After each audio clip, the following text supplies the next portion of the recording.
안녕하십니까, 닥터 비트맨입니다. 네, 요즘 날씨가 정말 많이 추워졌습니다. 요즘 이제 감기가 좀 유행처럼 이렇게 번지는 것 같습니다. 저뿐만 아니라 지금 감기 걸린 분들이 굉장히 많으신데 항상 몸 건강 조심하시길 바라고, 특히 이제 코감기 그리고 목감기가 좀 많이 이렇게 도는 것 같습니다. 항상 기관지 관리에도 힘 쓰시길 바라면서, 그러면 제가 준비해온 소식으로 넘어가도록 하겠습니다. 네, 이런 기사가 나왔습니다. 일본 최대 금융그룹인 이제 MUFG가 내년 블록체인 결제 네트워크를 출시한다는 이런 소식입니다. 일본 최대 금융그룹 미쓰비시 UFG 파이낸셜 그룹이 이제 블록체인 기반의 결제 네트워크를 내년에 출시한다고 합니다. MUFG는 이제 지난 12일 공식 발표를 통해 미국의 핀테크 업체 아카마이 테크놀로지와의 이제 합작 회사를 설립, 내년 상반기 출시를 목표로 블록체인 플랫폼 개발에 착수했다고 밝혔다고 합니다. 글로벌 오픈 네트워크라는 이름의 이 시스템은 초당 100만 건 이상의 거래를 처리할 수 있게 될 전망이라고 하는데요. MUFG는 이어 이제 사물 인터넷 기술과 아카마이의 이제 클라우드 컴퓨터 플랫폼을 네트워크 시스템에 연결하는 방안을 모색 중이라고 덧붙였다고 합니다. 합작회사는 2억 5천만엔, 우리 돈 약 25억 원의 자본금으로 시작하여 MUFG가 이제 전체 지분의 80%, 아카마이가 20%의 지분을 보유하게 된다고 합니다. 글로벌 오픈 네트워크 개발 계획은 작년 5월에 처음 공개가 되었고, 당시 아카마이는 네트워크 개발이 완료되면 현재의 결제 처리 서비스를 포함해 사용량에 따라 요금을 지불하는 PPU 서비스, 소액 결제 서비스, 사물 인터넷 기반의 결제 및 거래 서비스 등을 제공할 수 있게 될 것이라고 언급했다고 하네요. 네, 그러면서 한편 MUFG는 블록체인 기반의 다양한 서비스를 시도해 오고 있다며 작년 11월에 스페인 대형은행 BBVA와 프랑스의 BNP 파리바스와 손잡고 블록체인상에 이제 1억 5천만 달러의 신디케이트 론을 구성하기도 했었습니다. 신디케이트 론이란 복수의 금융기관이 차관단 즉 신디케이트를 구성해 공통의 조건으로 기업에 대출해주는 방식을 일컫는데요.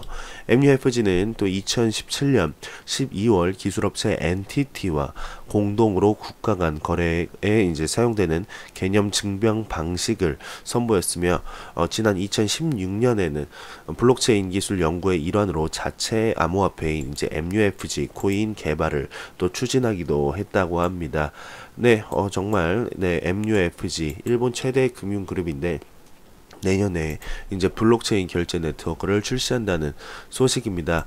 네, 그래서 한번 일단 찾아봤습니다. 저는 MUFG와 그 밑에 나왔던 BBVA가 리플과 이제 파트너를 했다는 소식을 접했던 것 같아서 한번 네 찾아봤는데요. 네, 이런 네 기사가 나왔었습니다.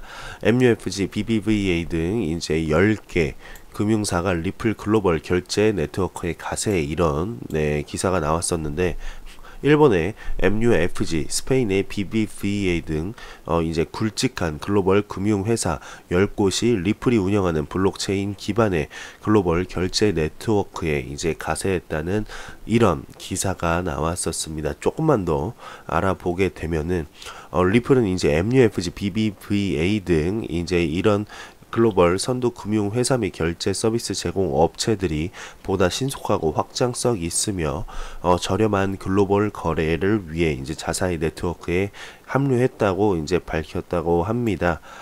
네, 이러면서 그러니까 이 소식이 MUFG와 BBVA 등이 리플의 글로벌 결제 네트워크를 사용한다는 이런 소식인데, 네, 이 기사를 보면은 또 MUFG가 자체 지금 블록체인 결제 네트워크를 또 개발 중이라고 합니다. 과연 네, 어떻게 개발을 하는 건지, 아니면 리플렛의 그 솔루션을 기반으로 한 이렇게 블록체인 결제 네트워크를 이렇게 하는 건지, 아니면은 정말 자체 결제 네트워크를 개발을 하는 건지 한번 지켜봐야 될 것 같습니다. 리플렛을 기반으로 하여서 이제 좀 개발을 할 것 같긴 한데, 네, 이거에 관한 소식이 나오게 되면 바로 또 전달해 드리도록 하겠습니다. 네, 다음 소식입니다. 외신이 이제 애플사가 책임 광물 규제 관련 블록체인 가이드라인 작업에 동참했다고 합니다. 암호화폐 전문 미디어 코인데스크에 따르게 되면 애플사가 블록체인 비즈니스에 관심을 보이고 있다며 해당 업체가 지난 15일 미국 증권거래위원회 SEC에 제출한 이제 책임 원료 수급 관련 애플 보고서에 따르면 애플사가 책임감 있는 비즈니스 연합 산하 책임 광물 규제 인증 기관인 RMI의 블록체인 가이드라인 작업에 동참한 것으로 나타났다고 합니다. 책임 광물이란 분쟁의 자금줄이 되지 않고 인권과 환경을 존중하는 사회적 책임을 다하는 방식으로 채굴된 광물을 의미하게 되는데요. 네, 이렇게 이제 애플에서도 블록체인 기술을 자기 회사로 자기 기업에서 이제 사용하려는 그런 모습을 보여주고 있습니다.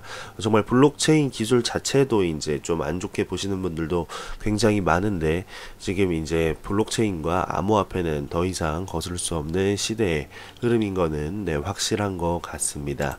네, 다음 소식입니다. GBBC의 설문조사 결과 기관 투자자의 41%가 5년 이내에 ICO에 투자를 할 것이다 라는 이런 기사가 나왔습니다.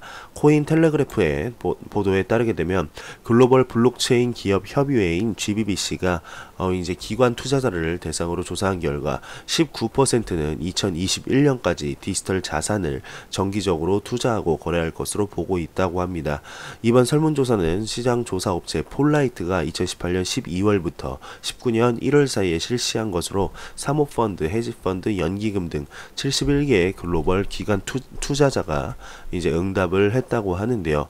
조사에 따르게 되면 이 디지털 자산 산업의 성장으로 인해 ICO 시장이 증가를 할 수가 있는데 조사 대상자의 16%가 3년 안에 그 분야에 투자할 것이라고 응답했다고 하네요. 41%인 더 큰 그룹은 앞으로 5년 안에 ICO 부문에 진출할 것으로 보고 있는 반면 23%는 ICO 시장 내에서 투자 잠재력을 보지 못하고 있다고 답했다고 합니다. 그러니까 간단하게 보면은 네, 반반으로 나뉜다는 거죠. 반은 ICO가 더 커질 것이다. 반은 ICO 아직까지는 모르겠다 라고 보고 있는 것 같은데요.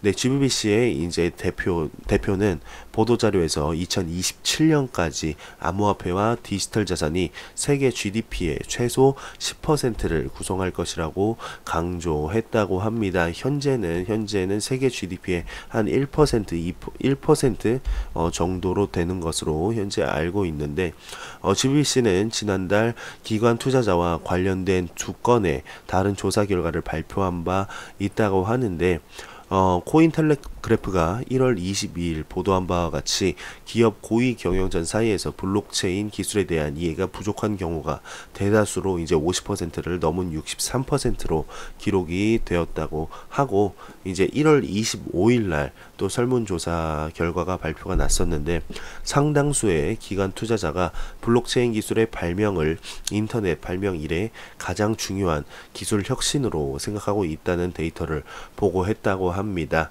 네, 이렇게 기관 투자자들도 좀 이렇게 반반으로 좀 나뉘는 것 같습니다. 암호화폐, 블록체인을 좀 좋게 생각하시는 분들도 있고 안 좋게 생각하시는 분들도 있고 근데 현재까지는 네, 우리나라로 봤을 때 지금 암호화폐를 안 좋게 생각하는 비율이 한 8-90% 정도 네, 전 국민으로 봤을 때요. 뭐 어디 설문조사 나온 건 아니지만 제 주위 사람들을 봤을 때 암호화폐에 대해서 전혀 네, 모르는 사람도 있고 특히 이제 비트코인이라는 자체를 아직도 모르는 사람들이 있는 걸 보면은 아직 전 국민의 80%, 90%는 네, 암호화폐에 대해서 전혀 관심도 없고 네, 전혀 뭐 좋게 생각하지도 않고 우리나라 국민의 한 10% 네, 한 이 정도만 암호화폐에 대해서 좀 공부를 하고 투자를 하고 있는 것 같습니다. 제가 이런 걸 보면서 느낄 때 아직까지는 암호화폐 시장이 기회의 땅이구나 라는 것을 네, 좀 느낄 수 있는 것 같습니다. 많은 사람들이 이렇게 느낄 때는 네, 그때는 더 이상 기회가 아닌 거겠죠. 많은 사람들이 기회라고 생각하는데 어떻게 기회라고 생각하겠습니까? 이걸 보시는 시청자분들 또는 이제 구독자분들 그리고 저를 포함하여 많은 이제 암호화폐를 현재 투자하고 공부하고 알고 계시는 분들은 네, 정말 나중에 수익이 났을 때 상승장이 왔을 때 그 수익을 얻어갈 만한 그런 능력이 충분히 되지 않나, 그런 이제 많은 하락장도 겪어 왔기 때문에 네, 그런 정도의 이제 그 수준이 되지 않나 싶습니다. 네, 다음 소식입니다. 네, 암호화폐 전문 미디어 데일리오들에 따르게 되면 프랑스 암호화폐 결제 서비스 업체 디지코드가 글로벌 오프라인 결제 플랫폼 인제니코와의 파트너십을 체결했다고 합니다. 현재 암호화폐 결제 서비스 지원 범위는 프랑스 전역에 약 10,000개의 상점까지 확대가 되었으며 소비자는 비트코인, 라이트코인, 이더리움, XRP 등의 암호화폐를 통해 결제할 수 있는 것으로 나타났다고 합니다. 네, 이렇게 이제 전 세계적으로 보게 되면은 지금 암호화폐를 제도권 안으로 들이려는 노력이 굉장히 많이 일어나고 있고, 특히 이제 정말 실제적으로 사용하기 위한 이런 모습들이 보이고 있는데, 네, 전 세계에서 지금 우리나라만 거의 우리나라만 지금 좀 암호화폐를 많이 막고 있습니다. 네, 안타까울 수밖에 없는데요. 네, 우리나라도 하루빨리 네, 암호화폐에 대한 규제를 확립하여서 암호화폐 시장이 확장해 나가는데 조금이나마 도움이 되었으면 좋겠습니다. 네, 이렇게 제가 준비해온 소식은 여기까지입니다. 영상이 도움이 되셨다면 구독과 좋아요 그리고 광고 한 편만 처음부터 끝까지 시청해 주시기 바랍니다. 이 채널은 오직 광고 수익으로 운영이 되게 됩니다.